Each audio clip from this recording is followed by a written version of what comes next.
welcome to another episode of Event Modeling and Event Sourcing with Adam and Martin, or Martin and Adam, as we like Hello. to say. So, it's been an interesting week. I'm glad you're able to join us. And so we have only a couple of announcements to have at the top of the podcast that we can go through real quick. We just finished a workshop, which we will discuss. But that brings the topic of that there's more coming. So we had a lot of people show up that I think were advanced, and Yeah. we were trying to do an introduction workshop. So that was really interesting, but we had enough people, the right size of people, that we could adjust, which is really nice about the live workshops. And so we'll be doing more for beginners and intermediate and advanced. There was a good format. I think it didn't take too long. So look for more workshops coming up in the new year. We might have some sneaky ones we might sneak in before the end of the year. So definitely keep your ear to the ground if we end up doing that. But definitely for 2025, that will be the first quarter of the year. Definitely a lot scheduled there. And with that in mind, we'll also have a couple of interesting conferences. So we had the first two conferences on event modeling, one in Europe and one in North America. So those that attended, they will remember that. There's also workshops scheduled around those conferences. So that's another opportunity to do things in person. And those will be definitely in the spring or late winter if they do come about. Most likely April, May, possibly very early June. So those are going to be on the schedules shortly, and we'll be announcing that. So look for us on LinkedIn and X and Blue Sky and other social networks to Everywhere. see the announcements, and of course subscribe to the newsletter. I'm sure we'll have that mentioned there. And so those are just the announcements to get out of the way. But let's get into today's topics. So Martin, you have Yeah. run some interesting AI on the workshop. Yeah. Let's hear about what you did. What Everyone's curious about AI and what happens with it. So what how did you use it? I did a nice little experiment today. So we had this workshop. It lasted for about 5 hours. So we had a 5 hour workshop according to the recording. It went pretty fast. So these 5 hours flew by, if you ask me. It went extremely fast. What I did was I extracted the transcript of the workshop, put it into an AI, and I just asked it a few interesting questions and discussed it basically. We will just go through it today and look what it tells us, what we learned in this workshop, and what happened. Okay, I'm curious. I'm curious because I think you've done what I've done a lot of times. I think is take a transcript and get the text version, and then Yeah, you prompt something and say, "Hey, yeah, AI, what am I missing here? exactly. What was talked about?" Yeah, Right? exactly. Pretty interesting. So the first question I asked was, what were the five biggest learnings in the workshop? Adam, did you have a learning yesterday? Something that stood out? Well, you're asking me. Okay, this is a quiz. Boy, what did I learn? A good question. Yeah. What did we learn a lot about? I think we learned, I would say that one of the things is about implementation of to-do lists and processors. I think that was a heavy topic in terms of just how do you go from the event model to an event source solution when there's automation on the screen. Is it async? Do we use cron jobs? Do we kick things off immediately after we update a read model? I think everyone was curious, and I think when people are taking workshops, this is something they're trying to add event sourcing. They're taking the workshop to learn event sourcing, and these are the things that are, really answered for them in some standard ways in the regular way of approaching solutions, and they really want to understand how you do this in this more accurate, more accounting like manner, where you have. That's my guess. That's what I think of it. So if my memory serves me right, that would be one of. Am I right? Do I win a prize? Yeah, absolutely. So I asked for the five biggest learnings. So the first one was keep patterns simple and boring. And we had quite a few discussions about this. And this was, for me, also one of the big things I took out from the workshop, because everybody was talking about how important it is to keep things simple, to not put any logic into the command handlers, to keep the read model simple, to duplicate when necessary and stuff like that. And this really felt so good because it confirmed what I truly believe. I truly believe keeping things simple is the key to successful projects. Yesterday in the workshop, this was beautiful how we discussed this. Yeah, I agree. I think, like we always experience, this is harder to do than most people think, to keep Absolutely. things simple, because in this industry we have so many tools and shiny things to tempt us to, under the guise of making things easier. Not remember, there's a difference between easy and simple, right? Yeah. So things are sold by making things easier, and at the same time, they may not actually be keeping your solution more simple. So important lessons, I think, there. So that was for me, that was a big highlight as well. Yeah, that was a good discussion. Next thing was don't over-engineer for scale. Most systems don't need complex solutions for eventual consistency or high performance. Yeah, I think I posted a very successful meme earlier on X about that, Was it about a funny. the Garfield meme? I think it's what was it was a book cover of an O'Reilly book. There's a lot of these funny, ironic book titles with the animals from O'Reilly. That anyway, I'm sure if you're watching the video of the podcast, you will see. I will put that in there for sure for I your will look entertainment. that up right after the Yeah, podcast. Next one, avoid reusing read models. That was also a good discussion. Create yeah. I think separate purpose-built read models instead of reusing them across different parts. For example, this is a tricky one. using some nullable fields or some Boolean flags to indicate the state of the read model. Don't do this. Well, that's a separate topic. That's another problem. I think your AI interpreter has put two things together. I think there's a way to tease things apart for making a read model do too many things, but there's also the idea of read models sharing things or even sharing parts of things. I think in our history of our company, we made, we're not immune to making mistakes. So we had tried to, I'll give you an example. For example, as an example, when you have a shopping cart, you have the product name in there. But as you know, the events that deal with the shopping cart, because the events are minimalist, they most likely will not have the name of the product there. So just by getting the core data into the shopping cart, there is a lookup for product ID to actually get the name. So the shopping Yeah. cart model actually has the name. The same thing happens on an invoice. So you have two separate state views that require the same kind of lookups. And so what's really tempting for people to do is go back to the way they wrote traditional applications and have a table for the purpose of doing product name lookup. But even that is not good. Great. There is so many little edge cases that now couple these two things. If you do this and use a common product name lookup Yeah. for both parts of the workflow, you effectively have tied those two slices together to the same implementation, to the same data, to the same ideas, to the same work. And this is the Achilles heel of building and organizing systems, is by trying to not repeat yourself and quote unquote save yourself some work. You're really coupling things, and it has the opposite effect. Anything you need to change in terms of the way how this lookup works, or what one part of the workflow demands from this lookup, you are now taking in and need to go and check the other side. Yeah. So events are good because they don't change. They really are less likely to change. You're capturing the data coming in. So what we needed to do is backtrack. In some of our earlier implementations, this is going back to 2016, almost 8 years ago at this point, almost 9 years ago. But these lessons we learned early on in event sourcing, that it is actually simpler to copy the entire graph of the lookup for a product and include it as part of the read model for each one. Are That you way, saying you to don't even copy the have to change. tables? Copy the table structures, yeah, and just call it, products for shopping Yeah. cart, product lookup for shopping cart, product lookup for invoice. And it could be identical, and I don't care. Because if I got it right, hey, if I designed it right, I won't have to change it anyway, even though there's multiple copies. But any time that there's a bug or a feature request, for example, with the invoice, maybe there's a constraint that we have in terms of how we present the product names on the invoice that now veers a little bit different because maybe they're not printing correctly. It's fine on a computer screen.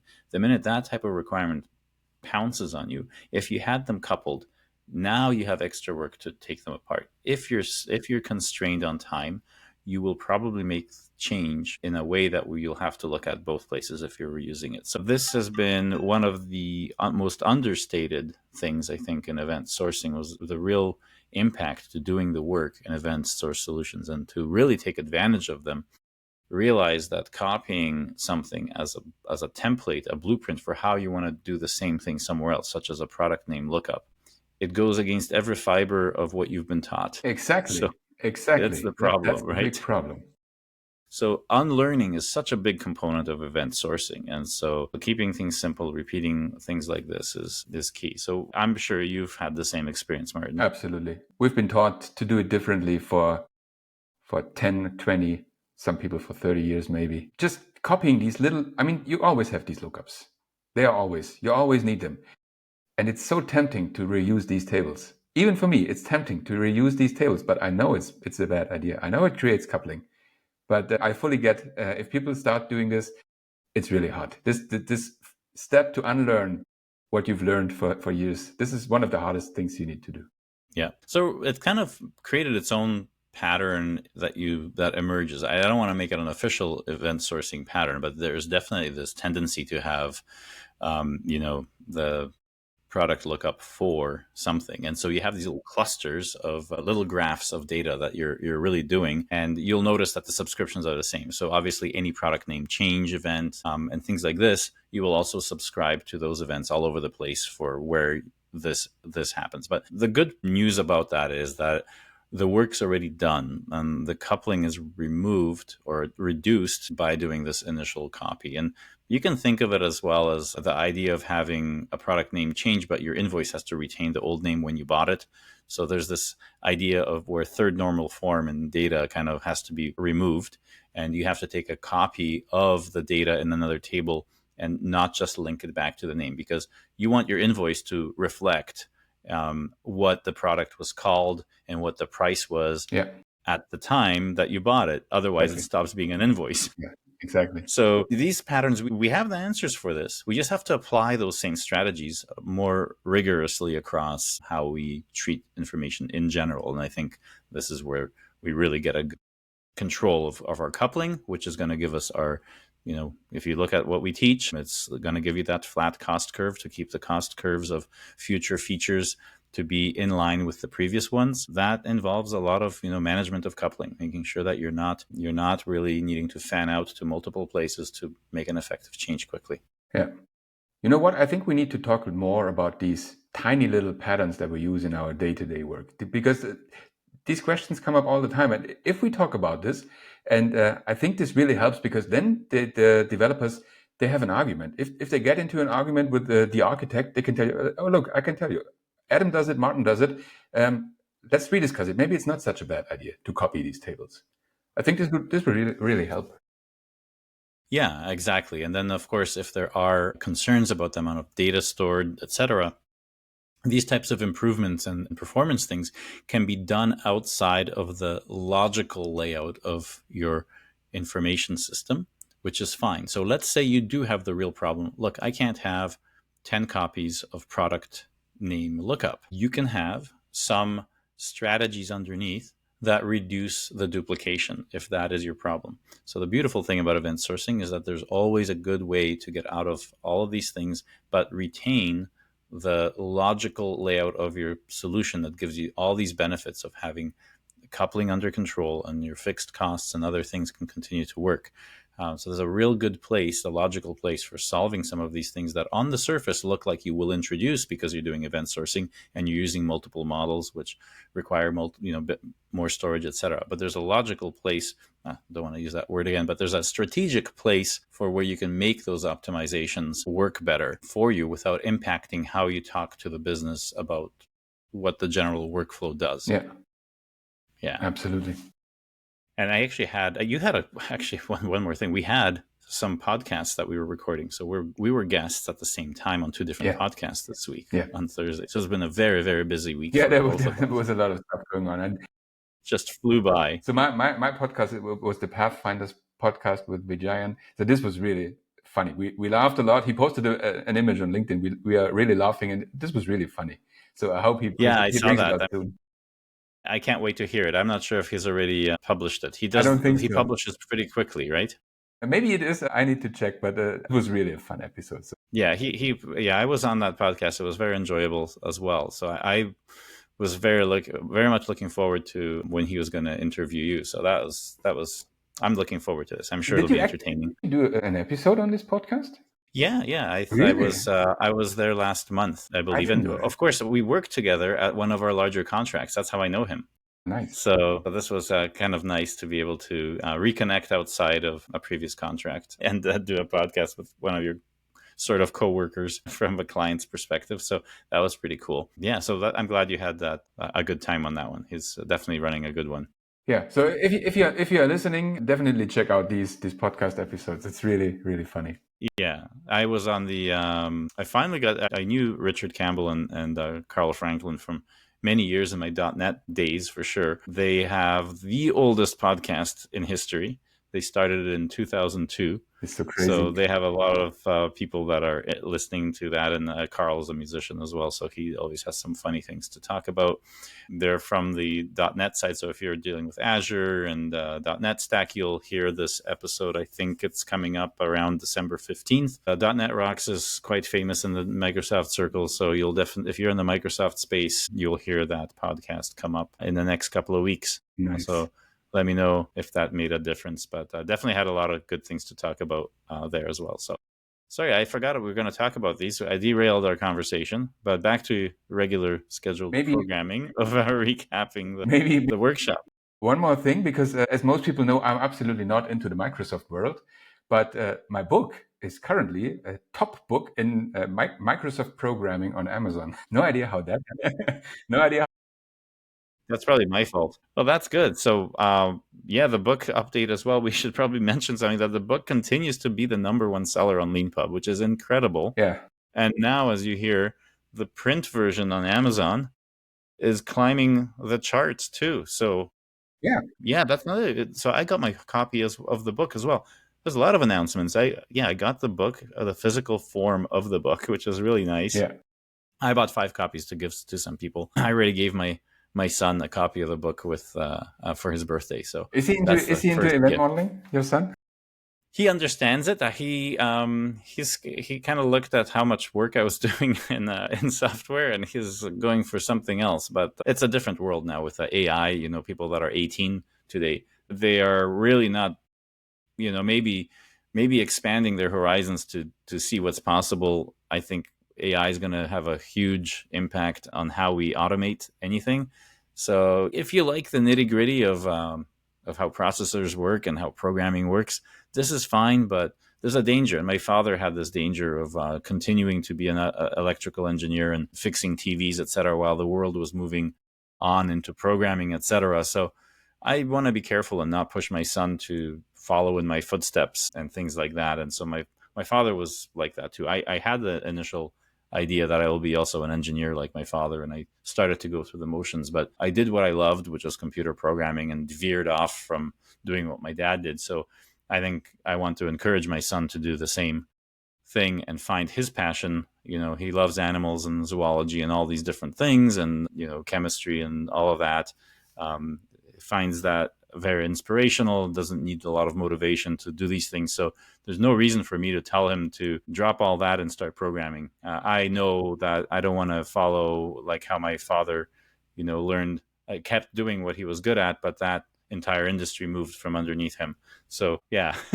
I mean, so event modeling though is not technical. So I'm like, you know, it's a book. It's just kind of like, hey, this is the first book that really talked in print about event modeling, and Martin wrote it, and your dad is involved. So here's a cool book that you can show your friends or read it if you want. So he got other birthdays. Don't worry, it wasn't a boring birthday. I got him other gifts too.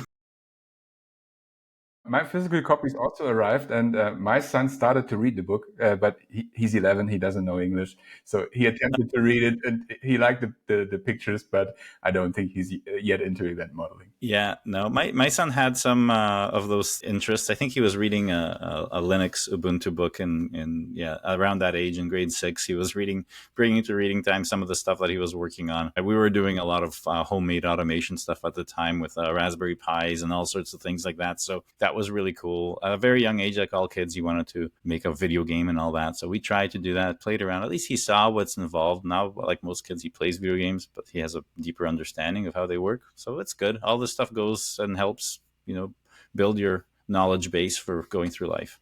Absolutely. Yeah. All right. Should we go on? Yeah. We're going to have another long episode, but so much happens. We don't have to go through all of them. We can just... Well, you know, let's just keep going until naturally we get exhausted from talking. All right. Next point was biggest points. This was from Chris. Model based on business language. Use business terminology and concepts as they often have the lowest amount of churn and have been solving the problems for decades. So we are solving the problems business has solved decades ago. That was a big sentence that was brought in yesterday. I really like that. Yeah, we keep talking about that a lot of the things that we try and see through the lens of automation and computer systems really from the business perspective is not different at all. And we almost are guilty of introducing complexity because now we found a different medium for accomplishing the same thing. Yeah. So a lot of times maybe we're not gaining productivity here. Yeah. You got to be careful, right? Yeah, that's true. So what would you say the terminology, like this goes into ubiquitous language Yeah, I and think that's it. a few things like this that, using the term, for those that don't know, the domain-driven design term of ubiquitous language, it's this idea that we're using the same words that business uses, and we have this dialect within the company that where there's no misunderstandings because we have our terminology that we picked. I think that's really a crucial point. It's all about talking the same language and not reinventing the wheel. So if you talk to your business with the same language and they really understand what you are doing, there is no need to reinvent the wheel. You just find out what is the process that currently works, how does the business work, and then you try to bring it into an information system. And event modeling is the way to go for this. Yeah, replace the paper forms with web forms. That's basically what we're doing, right? Yeah. Okay, last one of the biggest learnings. Keep events minimal. Events should contain only the minimum information needed to show state changes. Don't add extra data that's already in the system or use events to communicate between views. Would you agree? Did we discuss that? No, well, not in this podcast. We did discuss that, yes. I think we might have touched on a previous episode, not to have fat events where you're using. I think we did with the automation. I'm not sure if we discussed it on the last podcast. So we touched it in the workshop. We had a. Okay. I think we discussed this. I remember that. Yeah, because sometimes. Yeah, I think the default. So one of the things that happens is that you might have a processor where you're doing some automation and you have a to-do list and then you have a supportive read model that has extra information. And sometimes that's okay, but it can get, if in doubt whether this is, harder to coordinate. It's always good to say, okay, why am I reading from two separate green boxes to get this automation? Green boxes can easily be combined by making a third one that takes the information into one green box that two green boxes give you, which are these state views, the to-do list. And so you can make a purpose-built one. And this is the thing that you have to continue to exercise in event sourcing is be very happy to create new green boxes. Don't reuse them. Just, this should be you have a new workflow step, a new automation, a new something, and you need some information from the system. Don't look for existing green boxes. Make a new one that forms exactly what you need, even if it might be 99% the same as something else you see in the workflow before. We already touched on this earlier, but it also works the same way for processors. Yeah. And the reason I bring this up is because when people do want to do automation, there's a lot of this reactive thinking that we talk about where people want to have in their implementation a system that reacts to an event and immediately goes to command. And that is not the same pattern you show in event modeling. You really want to go from an event to a green box, first project what you're going to do, and then do the command on the other side. And then that ends up as an event somewhere else, potentially. So the idea that someone is letting the implementation influence how they model, this is a first sign.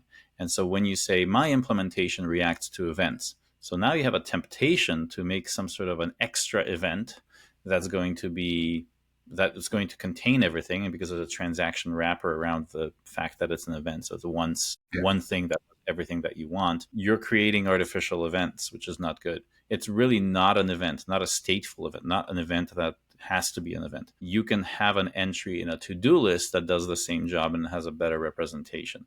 The problem with representing an event is that in event source systems, these get stored. And now if you have potential conflicting information, because this is repeating what other events have had, you now have a potential of a mismatch. You have a potential that the source of truth has a bug in it, which is not good, like more propensity. I mean, you certainly can have bugs and command handlers that give you erroneous information in an event. That happens, of course, but you don't want to keep piling on for more chances for this to happen.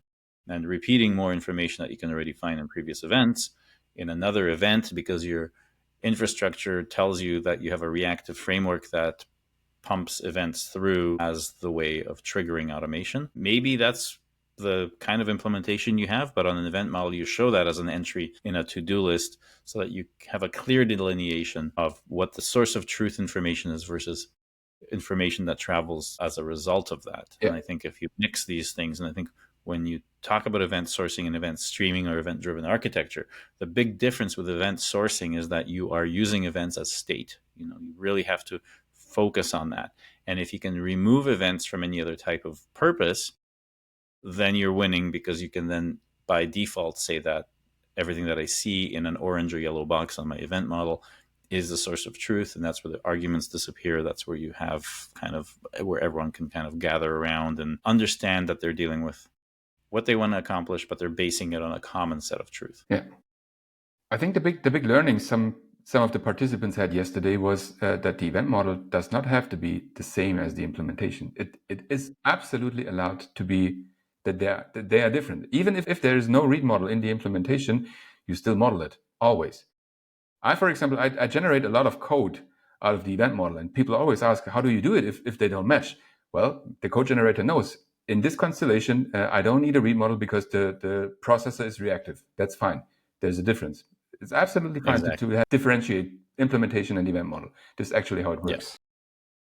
Yeah, what you're going for is communication with the event model. And so, as people that do the implementation, you know those patterns that, like, every time you see a gear, well, at this company, we always use this framework for those things. And so we have a standard way to always transcribe what we see on the event model with a gear to this implementation. Yeah, It's exactly. not like we're confusing things.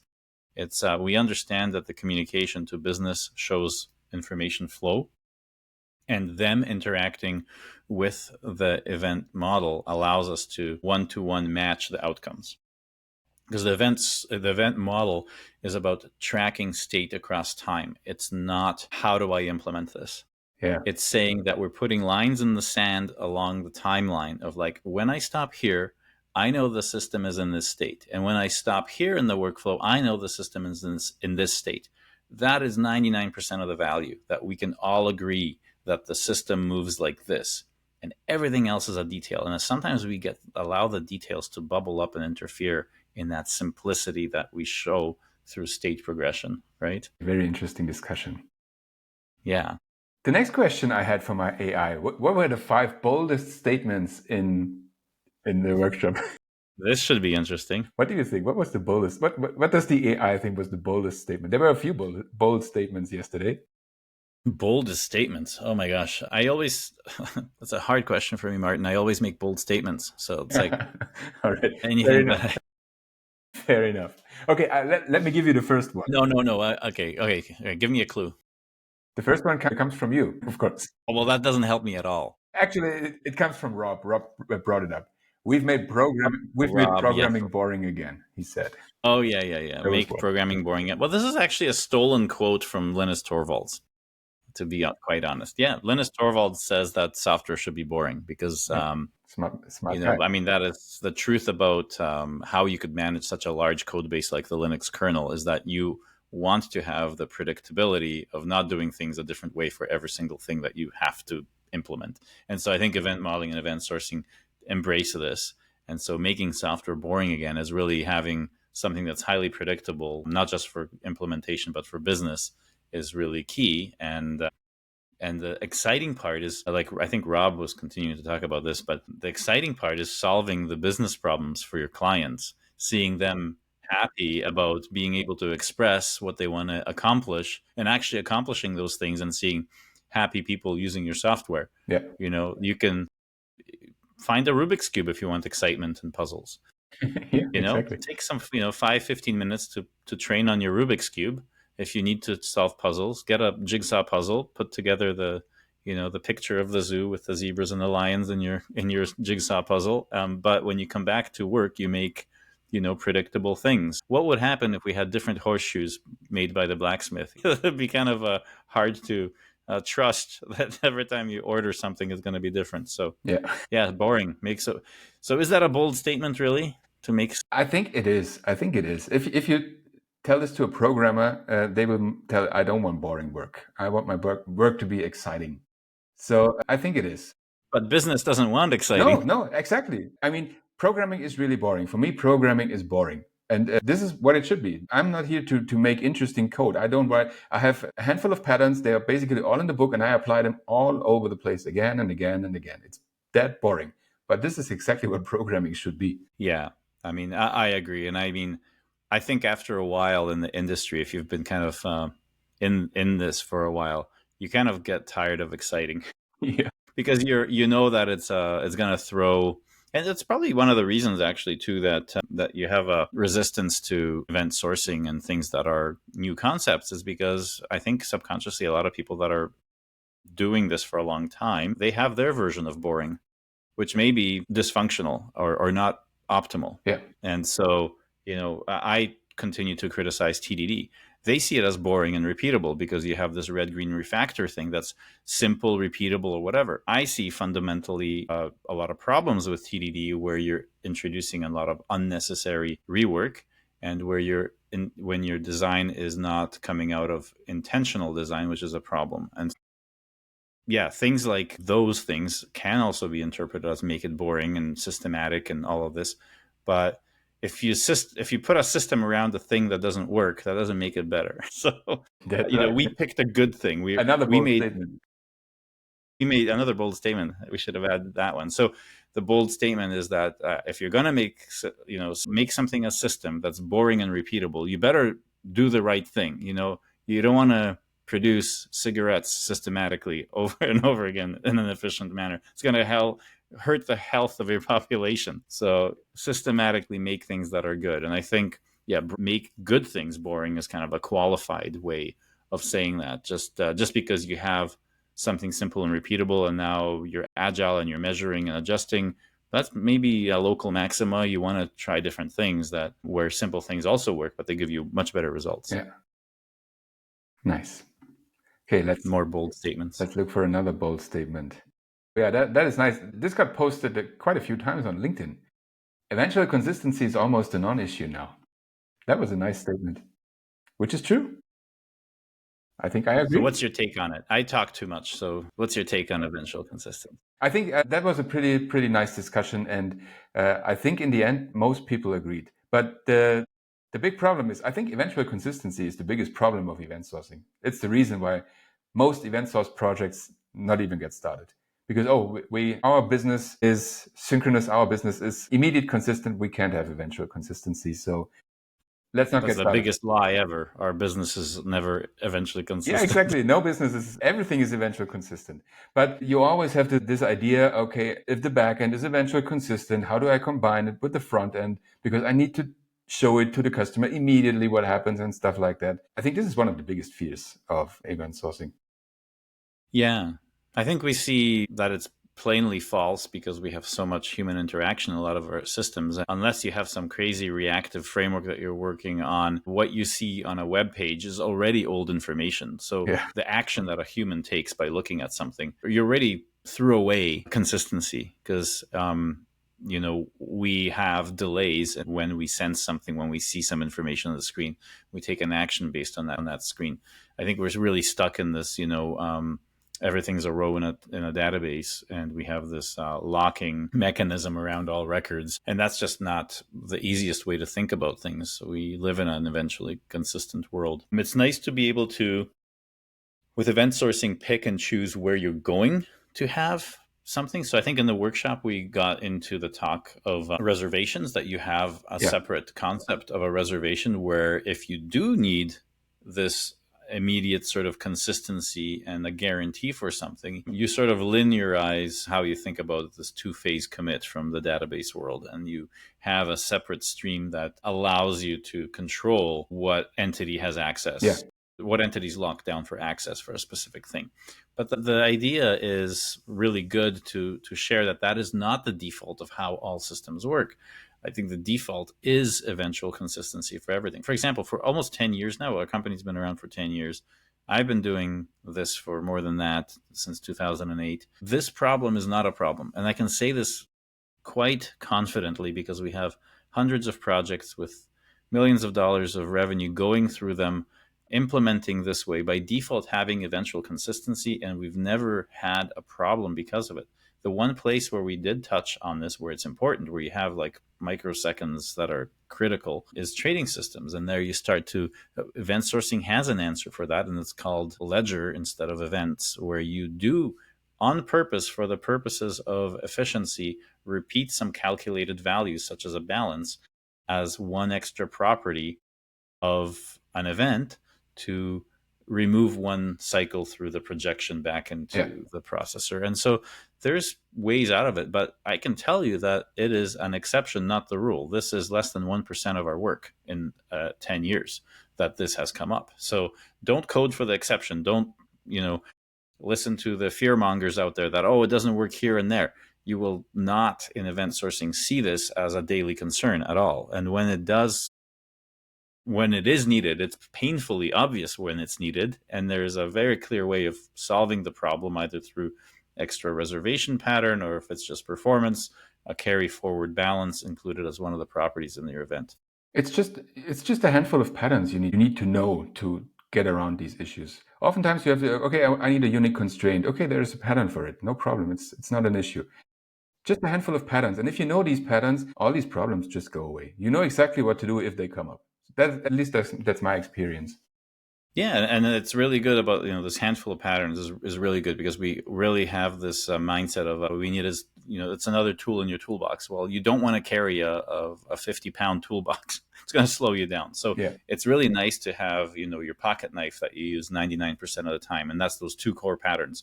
Everything's a state view. Everything's a state change. That is your, this is as natural as walking to us now. Yeah. Right. But sometimes you have to jump over a fence, and that's okay. We also know how to do that, but we don't jump over fences every day. Yeah, but really, the cases where I need to find something new is really the exception. 99% of the time, I just use the patterns I have in my toolbox, and they always work because I have applied them hundreds of times. Yeah, exactly. Yeah, wax on, wax off, Karate Kid, right? Yeah, Practice exactly. these two moves, and then you'll be perfect. Your muscle memory is going to be so good. Okay, All right. let's take another bold What else do we statement. Yeah, that was also nice. Test cases for processes should almost be unnecessary. Ah, that's lovely. That was a nice discussion. Also, I'm pretty sure there were some pretty big aha moments in this discussion. Basically, what we came to the conclusion, I think all the workshop came to the conclusion that this statement is right. Because if you test your command handlers, and if you test your read models, and if you test everything in your slice, the processor is basically not doing too much. It's basically just a few lines of code, typically. Taking the data from the read model and applying it to the command handler. And this is all that happens. Well, this is the most important. The most important testing is that your business logic is working. Yeah. I think a lot of people get lost in the infrastructure behind event sourcing and other paradigms. And that if you're doing event sourcing or something else as your core way of doing something, all your solutions will be exercising this anyway. So you have a diminishing returns on the automation testing of something that's done the same way. So, we have tests for our processors, we have tests for some of the infrastructure, but we rarely run them because that code rarely changes. And in fact, that code actively is tested every day through all the systems that are running for every single client we've ever had.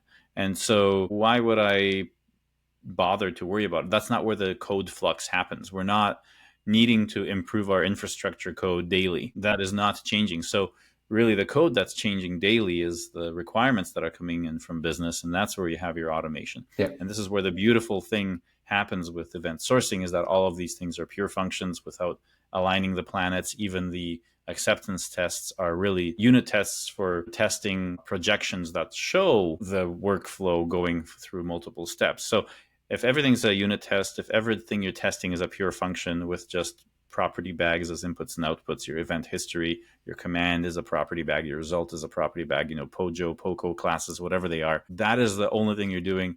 I'm writing my own test harnesses. I don't need NUnit, JUnit, or whatever. And there's no purpose for it for me. Like, it doesn't give, if you need specific libraries to do unit testing, it's already telling you have a problem with simplicity, right? I can write my own assert of what equals. I can write my own try catch around things to catch exceptions in those tests. And so, yeah, now we have this ability that processors and other things don't need testing because they're actively tested. The code doesn't change a lot. ever, if ever. So they're actively being tested all the time, and we really want this repeatability for Yeah. this boring code we do over and over again. Everything is a pure function. Hey, what's the command handler doing? Let's test it. Let's have a unit test that gives a sample history.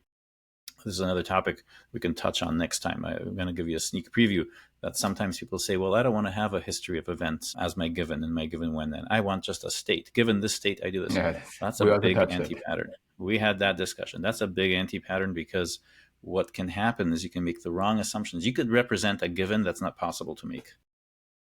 True, you can also do that with a stream of events, but at least it's much more apparent in the stream of events where you made that mistake of saying that I put in an impossible event in the middle here. Whereas if you have one giant glob of the current state of some aggregate or whatever you're doing, that can hide a lot of interesting assumptions that may be entirely wrong, and you're wasting your time testing something that's impossible to come to. I've had a big problem explaining this to people back in the agile days, just like, what is it that makes event sourcing so much more effective at a lot of things, especially testing and reducing the field of possible values to test. So we also touched on this, right? Yeah, where we did. reduce the propagation of how values in the trees of possibilities are actually reduced and talked about through event modeling and event sourcing combined, especially. Nice. That was a lot to say. Sorry. Yeah. So we have one more bold statement, and I would suggest that after this bold statement, we cut off the questions for the next time. But because the next bold statement is a perfect match, because the bold statement was don't use upcasters. Okay, so that was going to be our exactly. It's a perfect match because we wanted to discuss this today a little bit. So let's do it. Yeah, so that one landed, and we have to, of course, give a shout out to Yordis, who enlightened the community, I think, with this finding. And it's been long accepted in event sourcing that maybe we should briefly explain what an upcaster is. Yeah, I will explain it. I know what. Well, maybe you explain. Yeah, it. so maybe you explain the upcaster. If you have what is an upcaster, if you have in the book there is a chapter and they're used. So I use upcasters. I'm trying to get used to the idea of not using them, but currently, if you look into my code, there will be upcasters. So if you have an event and this event changes over time, which will inevitably happen. All events typically change. Well, not all events, but events. Give an example. What? Can you give an example? Yeah, you have an address changed event using a street, and suddenly you need an additional field in this to get the apartment ID, for example. It's just a new field, something like this.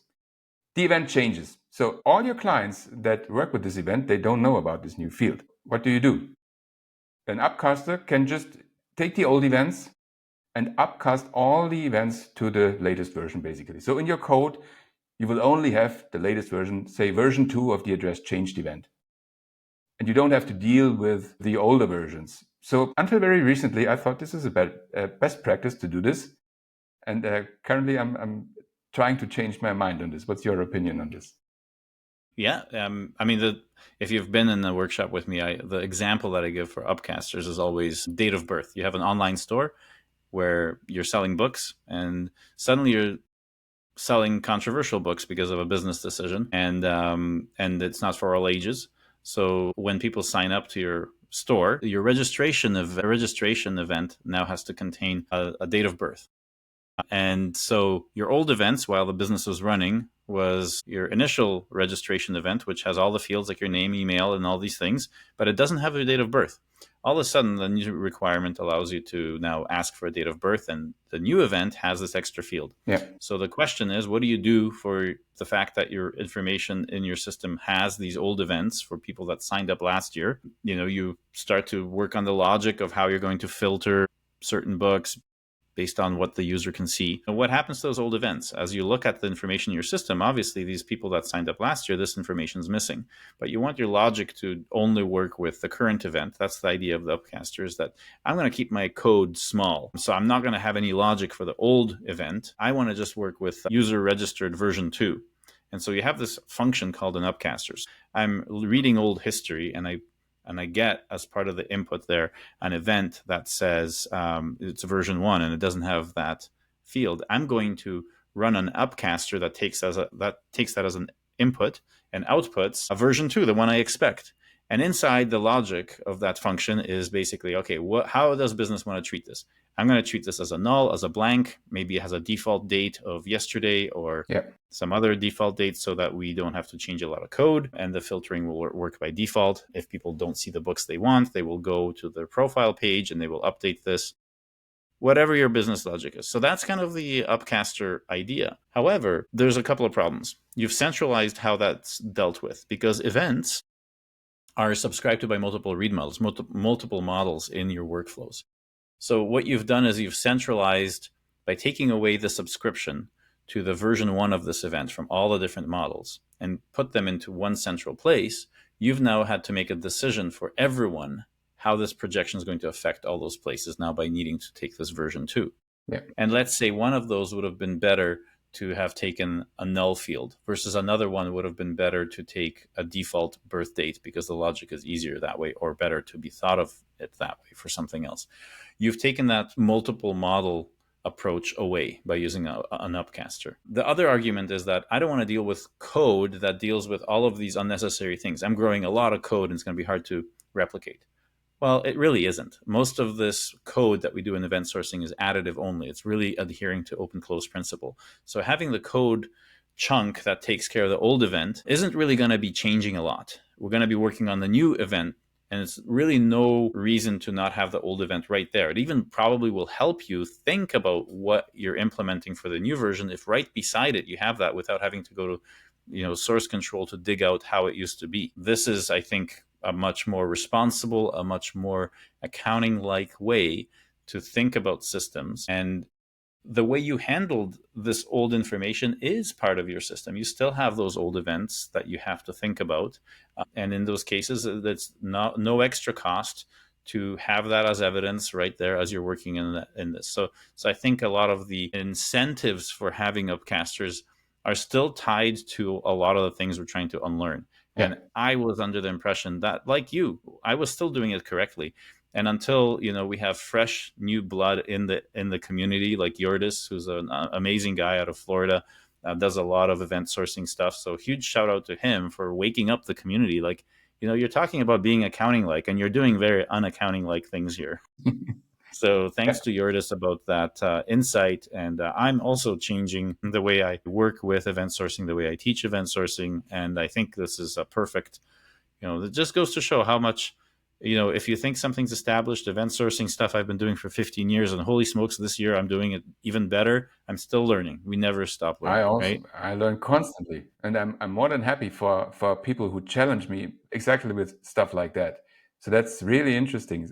I never thought of Upcasters to be a bad practice, but apparently maybe they are. Yeah. I mean, we have a whole bunch of them, and it doesn't mean that our solutions are bad. It just means that they're not as good as they could be, or represent history in a more honest way. So yeah, we have a ton of projects with that. Do you have to now remove Upcasters immediately? No, you can keep using them. And the nice thing about event sourcing is that you can switch how your system works. So if we had a bunch of Upcasters and we stop using them, we can still keep the old Upcasters, but now we can start to, as we get new events, we can stop invoking an Upcaster from now on.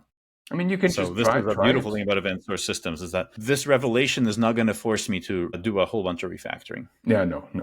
And fixes. I can start working this way with existing projects without needing to say, oh no, I've done it this way and I have to now have a complete project rewrite or start to think about doing testing a much different way or redo the old tests. Nope, you're still good. So there's so many of these gifts that treating information in an immutable way that event sourcing does, keeping multiple models for different purposes, having this open close principle that's implied at this higher level gives you so much flexibility, and you rarely are painted in a corner like with traditional stuff.